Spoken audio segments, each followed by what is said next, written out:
Om Shanti. Good evening. आज की शाम अलौकिक शाम किसके साथ रोरियान करेंगे? आज हम दीदी के साथ रोरियान करेंगे। आपके जो दिल के प्रश्न है, जो भी आपके दिल में कुछ कुछ बातें आई होंगी, तो आपकी बातें लेके हम यहाँ बैठे हैं। वैसे सभी ने लड्डू खाया? हाँ, लड्डू खाया? तभी तो एकदम चेहरा खुश नजर आ रहा है। तो आज हम हमारी दीदी के साथ, दीदी के लिए थोड़े चंद लाइनें हम कहना चाहते हैं। निर्मल चित्त निर्मल जीवन, निर्मल जिसकी वाणी, प्रभु मिलन की आशाओं की भरती ऊंची भरारी, ईश्वरीय प्रेम और गुणों की अपवरदानी महादानी, नयन चैन में समाये आध्यात्मिक धरोहरी। आपकी पालना में पलते हैं हम सभी बाबा के सपूत, भट्टी के फरिश्ते। सब फरिश्ते हो गए? हो रहे हैं, थोड़ा बाकी है। सत्यता सादगी शक्ति आपका श्रृंगार, आपके संग संग चलता है नया संसार। आपकी उपस्थिति ही हमारे लिए अमूल्य उपहार, बड़ी नजरों से सदा देखता है पूरा ईश्वरीय परिवार। देखता है ना ईश्वरीय परिवार। दिल की गहराइयों से आपका हम सभी भट्टी वाले करते हैं स्वागत, बारंबार बारंबार बारंबार।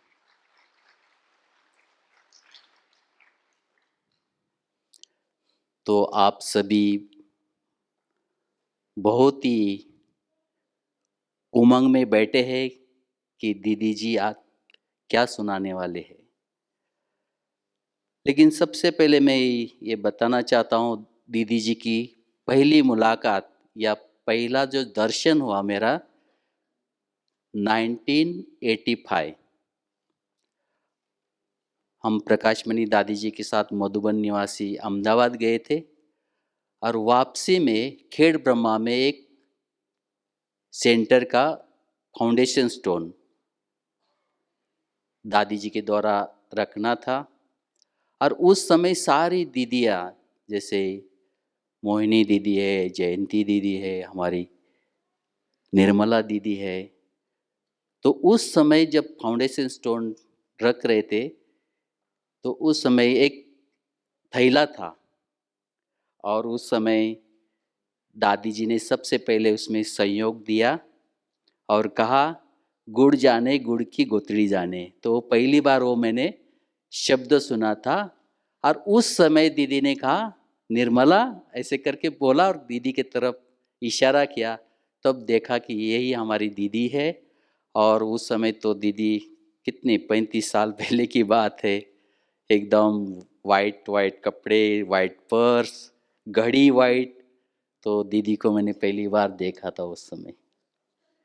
तो दीदी का हम खुले दिल से आज स्वागत करते हैं और आगे की शुरुआत करते हैं। अभी अभी आप सचमुच बहुत भाग्यशाली हो, क्योंकि पिछले हफ्ते में दीदी ने एक बहुत बड़ी परीक्षा दी है। हॉस्पिटल में थी दीदी जी और उस समय काफ़ी मेहनत से, काफ़ी तैयारी से, मतलब दीदी तैयार भी हो गई और हमारे बीच में भी आ गई। और आप सचमुच भाग्यशाली। में एक दिन दीदी के पास गया, मैंने कहा हमारे भट्टी वालों से मिलेंगे? तो दीदी ने क्या बोला पता है? क्यों नहीं। तो देखो आपसे कितना प्यार है। तो ये सचमुच आप बहुत भाग्यशाली है, क्योंकि आपके समय दीदी ने क्लास भी किया, मुरली क्लास भी। आज भी दीदी आपके सामने हैं। तो दीदी जी के सामने पहला प्रश्न दीदी कि हॉस्पिटल आप अभी आपने यात्रा की, एक नई अनुभूति होगी और दीदी इतना ध्यान भी रखते तो भी इस परीक्षा से गुजरना पड़ा, तो दीदी जी आपका क्या अनुभव रहा इसके बीच में? ओम शांति।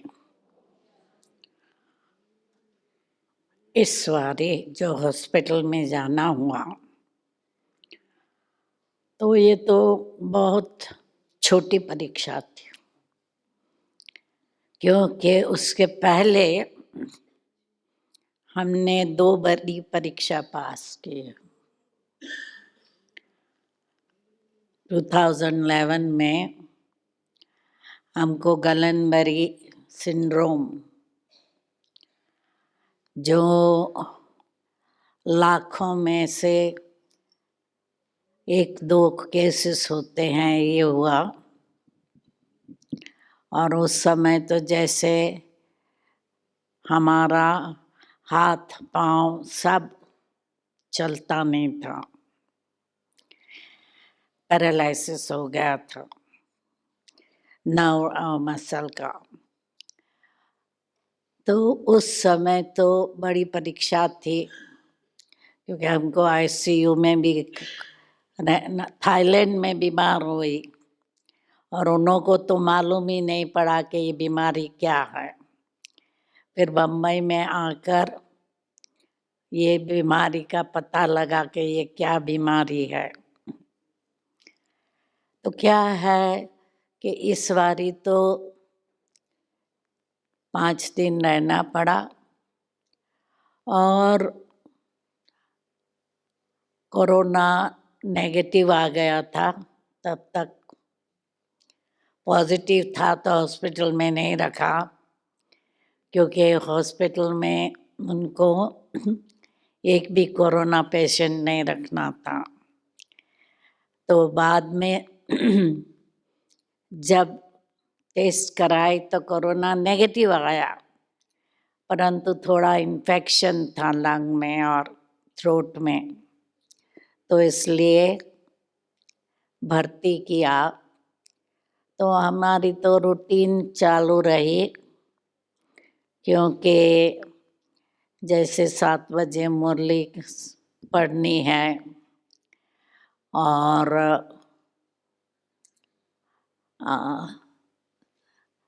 समझो 5 बजे के बाद शाम को हॉस्पिटल की बहनें कोई ना कोई आती रहती थी मिलने, क्योंकि 5 बजे वो लोग फ्री होते थे, आते रहते थे, कुछ ज्ञान चर्चा करते थे।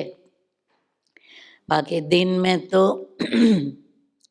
नर्सिस की विजिट इतनी होती थी, 1-2 घंटे हर घंटे कुछ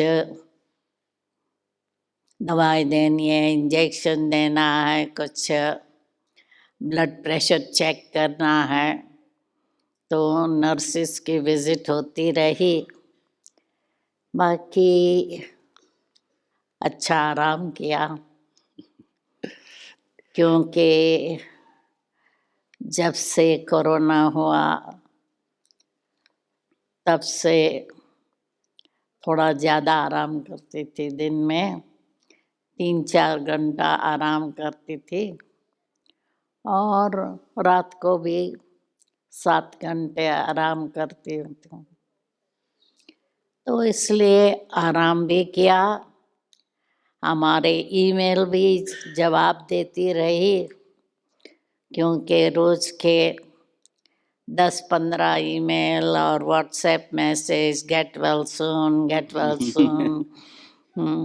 सब लिखते रहे, उन्हों को जवाब दिया। तो इससे बिजी रही, कुछ सेवा भी हो गई। थैंक यू दीदी, आप हमारे लिए तैयार होके आए हैं। और इसमें से मम्मा को किसने किसने देखा है? हाथ उठाओ। देखो, एक ही हमारी दीदी है जिसने मम्मा को देखा भी और मम्मा से पालना भी ली है। तो दीदी जी हमें थोड़ा मम्मा के बारे में थोड़ा बताओ, आप कैसे मिले, मम्मा ने कैसे प्यार किया, कैसे आपको खड़ा किया, जो भी है मम्मा के साथ का थोड़ा अनुभव सुनाइए।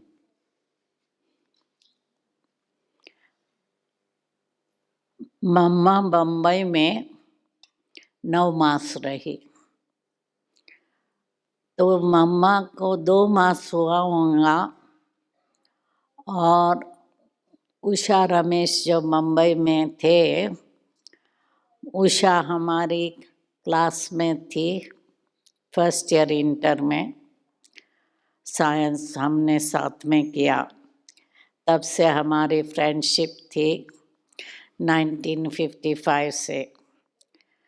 तो जब उषा को यज्ञ ब्रह्मा कुमारी इसका परिचय मिला, तो उसने हमको निमंत्रण दिया कि मम्मा संडे संडे भाषण करती है, आप आओ।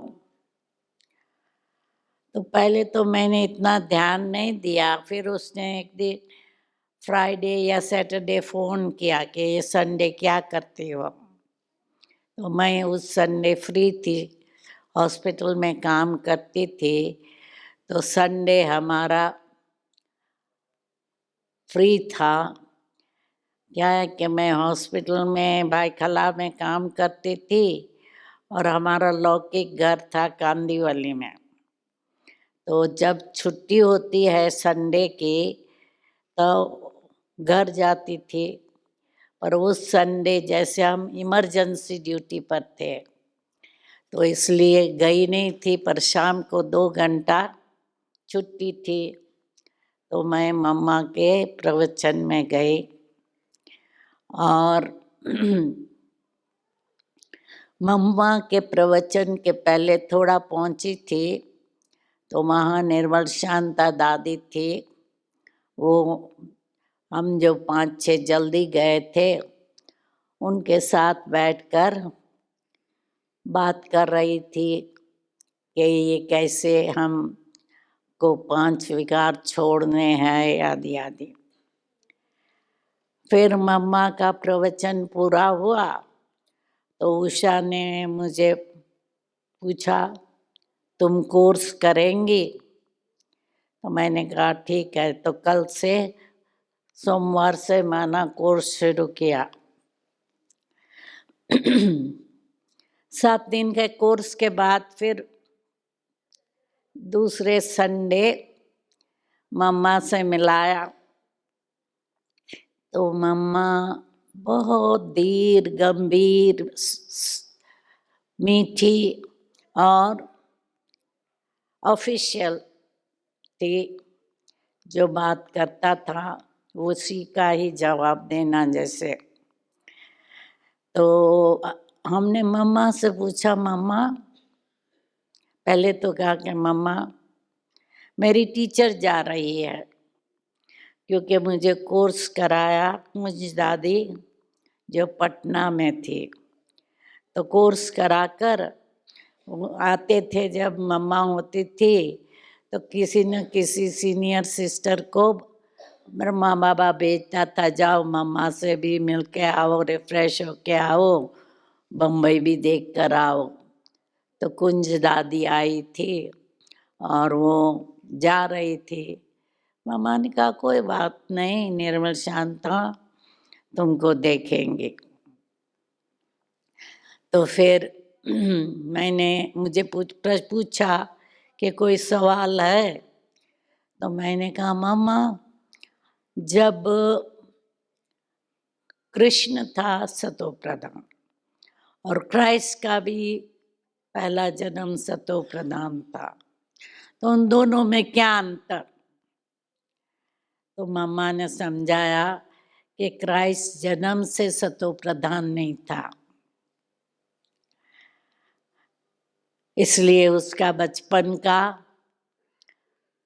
गायन नहीं है या पूजन नहीं है, परंतु कृष्ण है सत्युगी सतो प्रधान था, तो जन्म से पवित्र था, सतो प्रधान था, इसलिए बाल कृष्ण की पूजा होती है।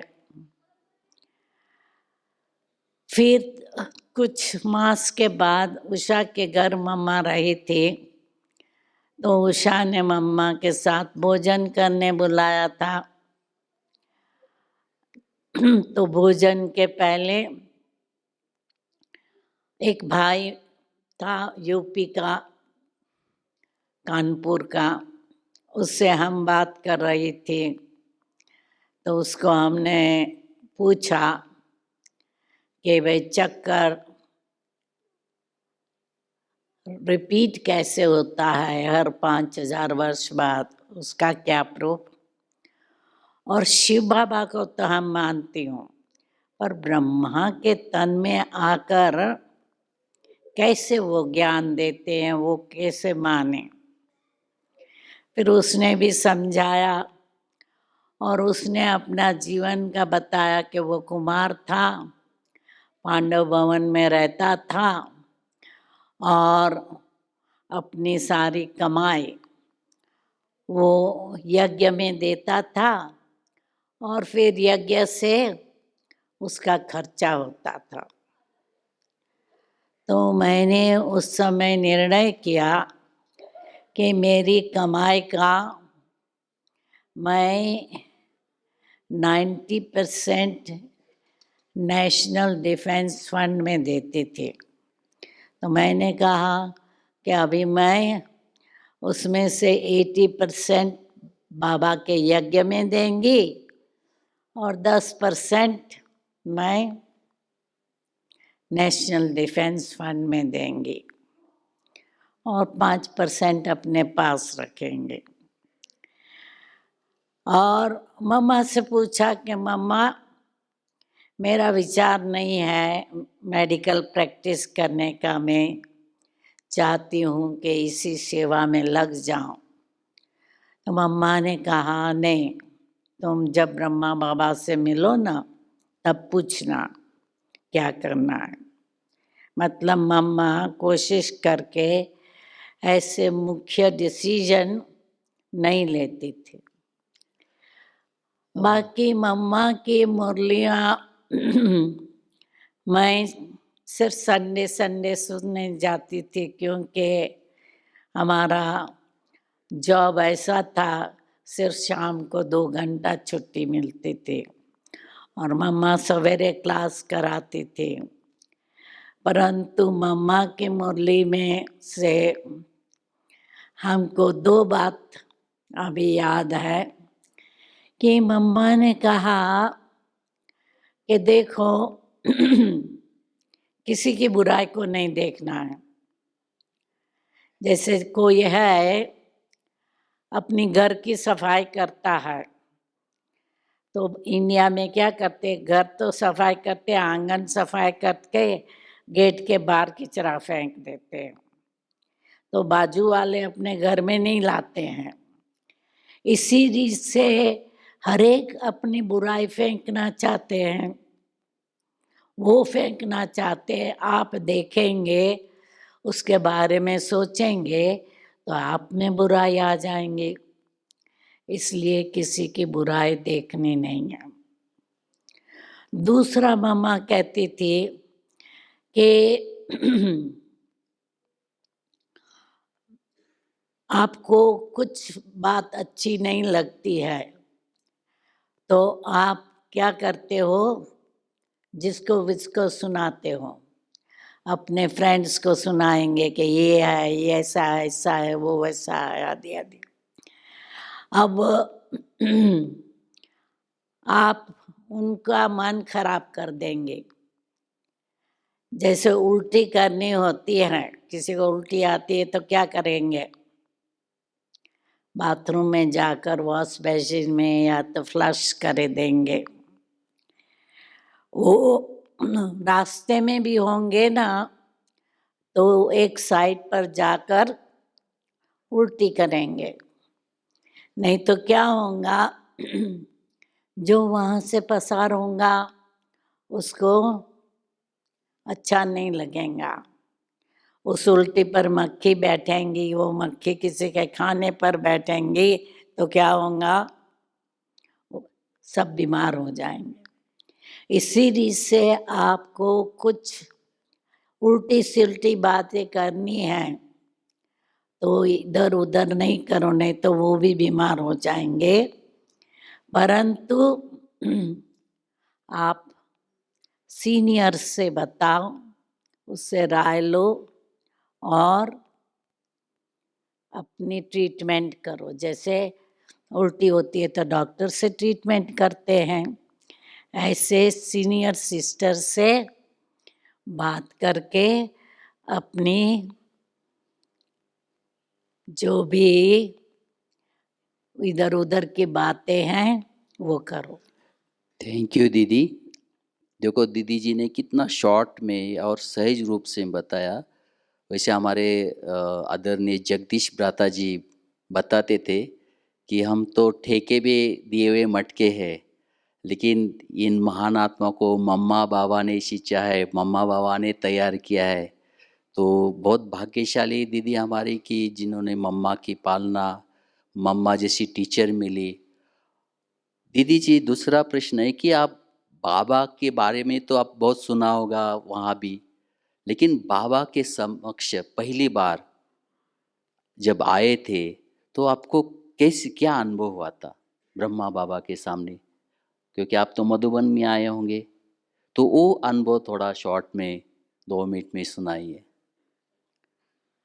तो मैं पहली बार ब्रह्मा बाबा को मधुबन में मिली 1.25 साल के बाद, और नेचुरली तब तक हमारा निश्चय पक्का हो गया था कि ब्रह्मा द्वारा शिव बाबा ज्ञान देते हैं। तो इसलिए ब्रह्मा बाबा के लिए हमारा बहुत रिगार्ड था। हमारा लौकिक पिता का मैं लाडली ज़्यादा थी, क्योंकि मैं पढ़ने करने में होशियार थी, तो उनका विशेष प्यार था मेरे लिए। परंतु ब्रह्मा बाबा का जो अलौकिक प्यार था, तो वो अलौकिक प्यार जैसे कि ये हमारे लौकिक पिता से भी अधिक था। और ये जैसे कि हम कल्प पहले मिले थे तो नया नहीं लगा, और मैंने ब्रह्मा बाबा से पूछा फिर कि बाबा मेरा विचार नहीं है मेडिकल प्रैक्टिस करने का, बाबा की सेवा में लग जाने का। तो बाबा ने कहा नहीं, तुमको डबल डॉक्टरी करनी है, जो पढ़ाई की है उसकी भी प्रैक्टिस करनी है और बाबा की सेवा भी करनी है। फिर मैंने कुछ सोचा नहीं। दूसरा प्रश्न मैंने पूछा कि मेरे लौकिक पिता चाहते हैं कि मैं मुंबई में ही प्रैक्टिस करूं, और मेरा विचार है कहाँ गांव में जहाँ डॉक्टर्स नहीं है वहाँ प्रैक्टिस करूं। तो मैं मुंबई में कांदिवली में रहती थी, जो कि कुछ दूर ही, शहर से 20 मील दूर गांव जैसा था। उस समय इतना डेवलप नहीं हुआ था। बाबा ने कहा कांदिवली भी गाँवड़ा है ना, भले कांदिवली में ही सेवा करो। फिर बाबा ने कहा, मैंने मान लिया। दीदी जी फिर बाबा की जो परख शक्ति थी, हाँ इतनी परख शक्ति थी जो हमें अपने बारे में कुछ मालूम नहीं था। तो बाबा पत्र लिखता था, सरल है, निर्मल है, हाँ, मीठी है, शांत है, गंभीर है, ऐसे ऐसी बातें लिखता था। फिर बाद में हमने रियलाइज़ किया कि वो हमारी विशेषता है। दीदी जी आपको 1962 में संपर्क में ज्ञान में आए, 2-4 साल में आपने निर्णय भी ले लिया, जबकि आप घर में पूरा संपन्न, आपका परिवार संपन्न था, आप अभी भी कितनी सुंदर है, उस समय भी कितनी सुंदर होगी, हाँ? तो भी आपके मन में ऐसी मतलब ऐसा क्या चीज़ इसमें नज़र आई जो आपके मन में आया कि मैं समर्पित हो जाऊँ, पूरा जीवन बाबा की सेवा में लग जाऊँ? ऐसी कौन सी चीज़ आपको मतलब दिखी जो आपने इतना बड़ा निर्णय लिया उस जमाने में? मैंने मेडिकल स्टडी इसलिए ली कि मुझे समाज सेवा करना था। 17 साल की आयु में जब मैंने मैट्रिकुलेशन पास किया, एसएससी पास किया, तो हमारे पिताजी ने क्या किया, वो हमारी सब बहनों का 17 साल में सगाई हो गई, 19 साल में शादी हो गई। तो मैंने मैट्रिकुलेशन के बाद उन्होंने लड़का ढूंढना शुरू किया, तो मैंने शर्त रखी, या तो मैं शादी करूँगी या तो डॉक्टर बनूँगी, क्योंकि शादी माना उस समय भी मेरा ख्याल था शादी माना बंधन। शादी करो, बच्चे पैदा करो, उनकी सेवा करो, फिर कहेंगे मेडिकल प्रैक्टिस क्या करनी है, और सगाई हुई फिर कहेंगे जल्दी जल्दी शादी करो। फिर शादी करके कैसे पढ़ सके, मेडिकल स्टडी कोई कम नहीं है। तो मैंने कहा कि या तो मैं शादी करूँगी या तो मैं पढ़ूँगी। तो हमारे लौकिक पिता की खुद की इच्छा थी मैं डॉक्टर बनूं, तो इसलिए छोड़ दिया हमको। हमारी छोटी बहनों की शादी कर ली। तो समझो जब बाबा के पास आए, ज्ञान लिया, मैंने कहा चलो मेडिकल प्रैक्टिस में हम पेशेंट को ट्रीट करेंगे, थोड़ा समय ठीक रहेगा, परमानेंट तो बीमारी नहीं दूर से कर सकेंगे। लेकिन यदि हम किसी को ज्ञान योग सिखाएंगे तो वो तो हमेशा के लिए हेल्दी वेल्दी हैप्पी बन जाएंगे, तो क्यों नहीं वो सेवा करो। पर बाबा का विचार ये था कि लौकिक पिता को नाराज ना करो, इतनी पढ़ाई की है तो उसका उपयोग करो। इसलिए बाबा ने कहा नहीं, दोनों करो। वैसे आपको पता होगा कि यज्ञ में सबसे पहला जो दहेज दिया था इनके पिताजी ने दिया था, क्योंकि दीदी के नाम से तो उन्होंने प्रॉपर्टी जो भी है वो रखा था, तो उन्होंने खास सेंटर। तो दीदी जी, आपका संकल्प था या पिताजी था या कैसे ये हुआ कि भाई जो मकान आपको पहले सेंटर के लिए बाबा की सेवा के लिए मिला, ये आपके अंदर कैसे संकल्प आया?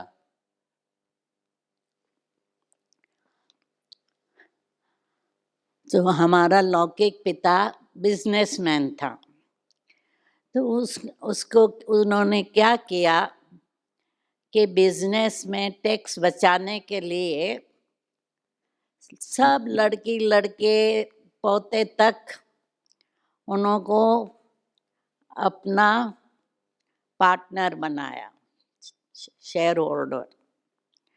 तो हर एक का सब जो जितनी वो कमाई करता था एक एक बच्चे को बाजू में रख दिया, ताकि लड़कियों की शादी में काम लगे। अभी मैं ज्ञान में आई, मुझे शादी तो नहीं करनी थी। तो उन दिनों में बम्बई में सिर्फ 2 सेंटर थे, एक सायन और एक वाटरलू। बम्बई प्रॉपर में साउथ बॉम्बे में रीगल सिनेमा के सामने। तो रमेश भाई का विचार था कि ये दोनों मकान फ्लैट में हैं और बाबा का मकान या आश्रम होना चाहिए कोई मकान में। तो उन्होंने मुझे कहा कि आप जरा कांदिवली की ओर देखो, मकान की प्राइस क्या है। तो हमने सोचा कि हमारे लौकिक पिता ने बहनों को तो फ्लैट दिया शादी में, और हमारे पिताजी की जमीन थी, बंगलो था, उसके पीछे जमीन थी। तो हमने सोचा कि हम लौकिक पिता से पूछे उस जमीन हमको मिलेंगी क्या। तो लौकिक पिता से पूछने के पहले मैंने ब्रह्मा बाबा से कहा कि मैं लौकिक पिता से जमीन का प्लॉट मांगू। तो बाबा ने कहा यदि तुम्हारा बाप जमीन देगा, अलौकिक बाप मकान बना देगा। तो मैंने लौकिक पिता से पूछा कि ये जमीन का प्लॉट मिल सकता है हमारे सेंटर के लिए। कहे नहीं नहीं नहीं, लड़की को इतना नज़दीक नहीं रहना चाहिए, तुम दूसरे कहाँ फ्लैट ढूंढो, मैं पैसा दूंगा। तो उसने उस समय 62 में कहा कि मैं 20,000 दूंगा, और मैंने फिर 40,000 का खर्च किया क्योंकि हमको 2 फ्लैट चाहिए, फर्निशिंग वगैरह सब कुछ करके 40,000 का खर्च हुआ। तो 65 में तैयार हो गया और 66 में उद्घाटन हुआ। देखो कमाल है दीदी। और दीदी की ये विशेषता थी, डॉक्टर थे और फिर इंग्लिश आता था। और दीदी एकदम सच्चे दिल से बाबा के साथ हर चीज़ शेयर करती थी। और फिर दादी जी के भी ये ध्यान आया, दादी दीदियों के, तो जो पहला ग्रुप विदेश गया पहला, तो दीदी भी उसमें थी। तो इस प्रकार दीदी हर जगह हाजी का पाठ करते करते करते आगे बढ़ती गई। जब हम 2015 में गए थे यूके, तो वहाँ लेस्टर में गए थे, तो वहाँ एक बाबू काका मिले थे। तो उन्होंने बताया दीदी हमारे पास आई थी, मैं बिजनेस में जाता था तब तक दीदी हमारा भोजन बनाती थी, रोटी बनाती थी गरम गरम, हमें खिलाती थी, फिर हम दोनों जाके सेवा करते थे। तो दीदी आप इतने संपन्न परिवार के थे, फिर आप बाबा के समर्पित हो गए, फिर बाबा के घर से आप विदेश गए, तो आपको बहुत बड़ा त्याग करना पड़ा होगा। तो आपका कुछ थॉट्स नहीं चले इसमें? इतना बड़ा मतलब भाई रोटी भी बनानी है विदेश जाके, जैसे लेस्टर में गए। क्या है कि विदेश में लोग नौकरी भी करते हैं, सेवा भी करते हैं।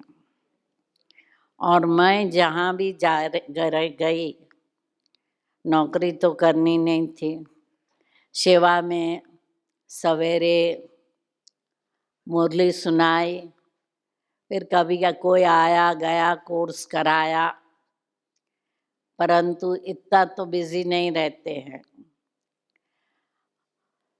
तो इसलिए जहाँ भी मैं गई, ऑस्ट्रेलिया में भी गई, तो वहाँ भी भाई बहने नौकरी करते थे, तो मैं खाना पका देती थी।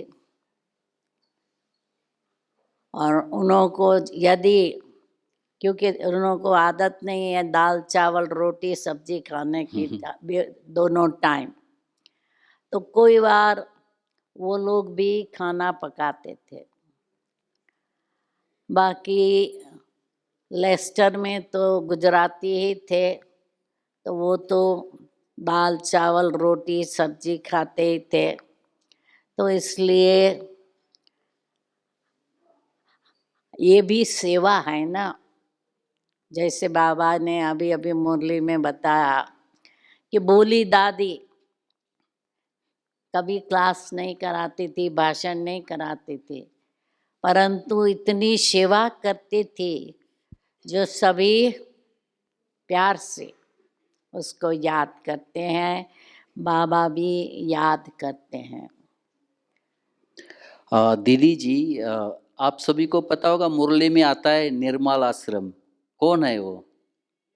हाँ, दीदी जी है। देखो बाबा भी उस समय मुरली में दीदी को याद करते थे, क्योंकि दीदी का चलना बोलना रहना हर रॉयल्टी, और उस समय दीदी खास। तो दीदी ये पूछना चाहते हैं कि जब मुरली में आपको सब याद करते, बाबा याद करता है, सब लोग याद करते हैं, सब खुश हो जाते, तो आपके मन में उस समय क्या थॉट्स आता है?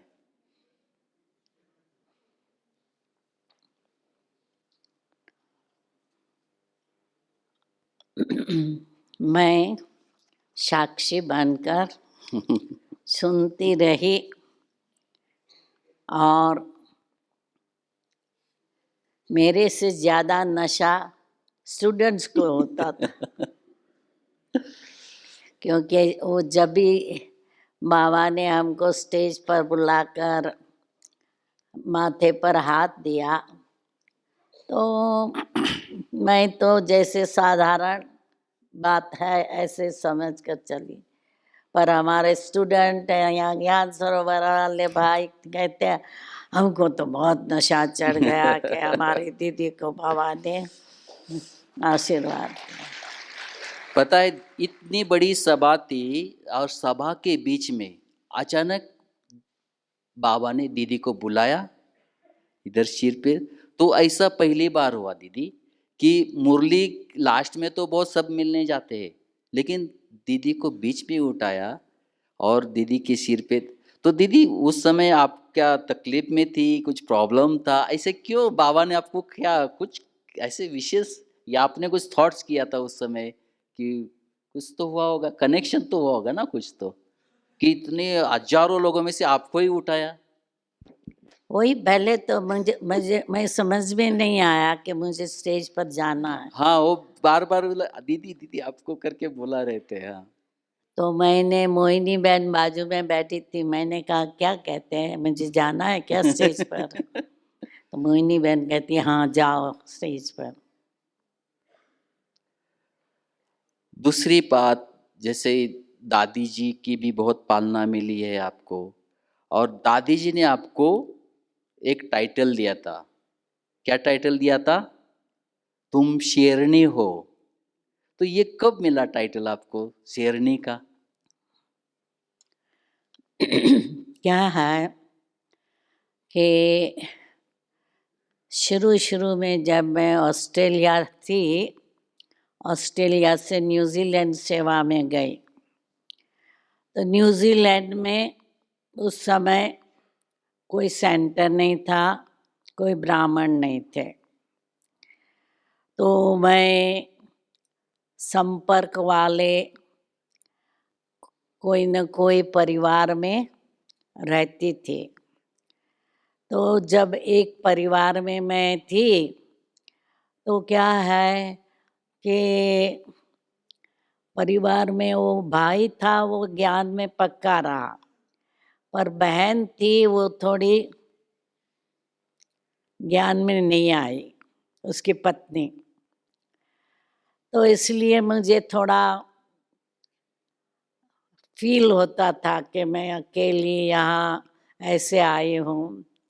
तो मैंने दादी को पत्र लिखा, तो दादी ने जवाब में लिखा तुम तो शेरनी हो, अकेली घूमती हो, हाथी है वो झुंड में घूमता है। तो ऐसे दादी जी है वो प्रेरणा देती गई, जिससे सेवा में मुझे भी उमंग उल्लास रहा। दीदी जी अभी आप 5 मिनट 5 है। मिनट है दी, मैं देख लिया दीदी। दीदी एकदम एक्यूरेट होती है। दीदी जी ऑस्ट्रेलिया न्यूजीलैंड ये पूरा ईस्ट एरिया संभालती थी, और हमारे मनोहर दादी जी उन्होंने शरीर छोड़ा। उसके बाद दीदी जी को यहाँ बुलाएगा, बड़ों ने डिसीजन लिया। तो दीदी इतना बड़ा जोन सब कुछ छोड़ के, जैसे बड़ों ने बोला आप तुरंत तैयार हो गए। आपके मन में कोई ऐसा संकल्प नहीं चलता है? क्योंकि हमारे छोटे छोटे सेंटर भी इधर उधर करते हैं तो लोग संकल्प चलते हैं। तो आपका उस समय क्या स्थिति थी? मैं शुरू से नष्टमोहा थी। जब निर्मल शांता दादी बम्बई से गई और प्रकाश मणि दादी बम्बई आई तो सबको लगा कि निर्मल शांता दादी ने इसकी इतनी पालना की है तो निर्मला को दुख होगा। पर मुझे तो कुछ नहीं, एक दादी गई दूसरी दादी आ गई। तब बाबा ने मुझे नष्टमोहा का टाइटल दिया। फिर मैं बम्बई से 71 में पहली बारी विदेश गए और फिर विदेश आना जाना चलता रहा। उस समय बम्बई में सिर्फ मैंने 5 वर्ष सेवा की थी और मैं जब विदेश फिर से जा रही थी, वो माताएं कई कई रो रही थी कि हम गैया को छोड़कर आप कैसे जा रही हो। पर मैंने कहा नहीं। दादी ने कहा जाओ फिर से लंदन। मैं चली गई। तो 5 साल हुआ था। अभी ऑस्ट्रेलिया में तो 30 साल हो गए। और 30 साल में ऑस्ट्रेलिया एशिया के सब भाई बहने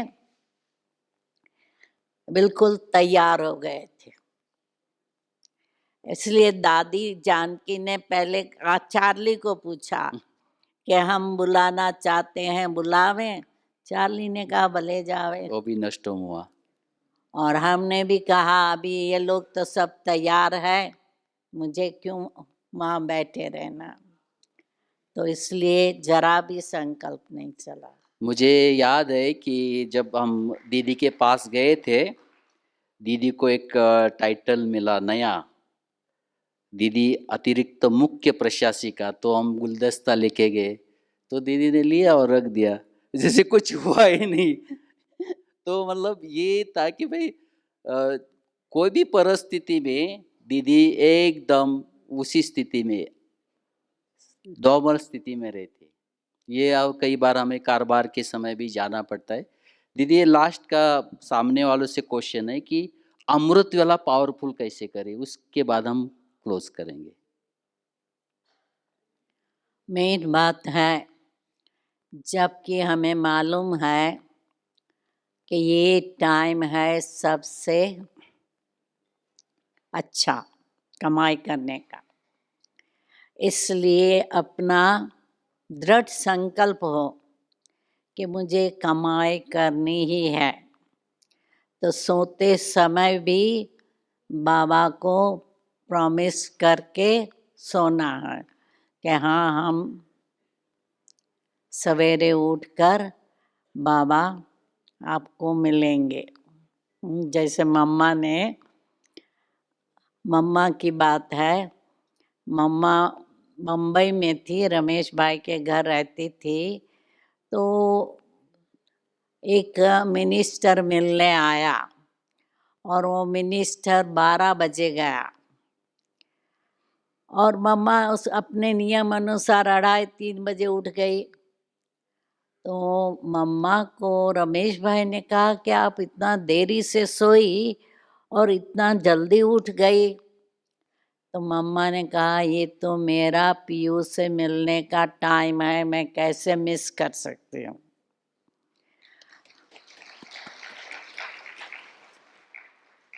तो जब ये निश्चय हो कि ये हमारा प्रियतम से मिलने का टाइम है, हमको मिस नहीं करना है, तो क्या है, निश्चय होने से और बाबा से प्यार होने से और अपना समय सफल करना है, तो नेचुरली है उस समय उठकर फ्रेश होना है पहले। यदि नींद का नशा आता है ना तो क्या करो, चाय पी के या स्नान करके फिर आओ, तो इससे क्या होगा कि नींद का नशा उड़ जाएगा। और लक्ष्य रखना है कि हमें आज बाबा से ये शक्ति लेनी है, ये अनुभव करना है, ये संबंध का अनुभव करना है। तो क्या है कि लक्ष्य रखने से लक्षण आ जाएंगे। बहुत धन्यवाद दीदी जी। और सभी लोग 1 मिनट खड़ा होके दीदी के सम्मान में तालियां भी बजाओ, सम्मान भी करो कि दीदी जी ने हमारे लिए इतना टाइम निकाला, इतनी उम्र होने के बाद भी इतनी अच्छी पालना दे रही है, इसलिए बहुत बहुत धन्यवाद दीदी। ऐसे ही आपकी पालना हम सबको मिलती रहे, हम ज्ञान सरोवर को मिलती रहे, भट्टी वालों को मिलती रहे। आप सदा हेल्दी वेल्दी हैप्पी रहिए, यही सब की तरफ से शुभकामनाएं दुआएं। और हमारे 2 पुलिस वाले आगे आए, आगे आ जाओ, आओ आओ। वाह वाह वाह वाह, क्या बात है। नहीं भूलेंगे बाबा तेरा दुलार, नहीं भूलेंगे बाबा तेरा दुलार।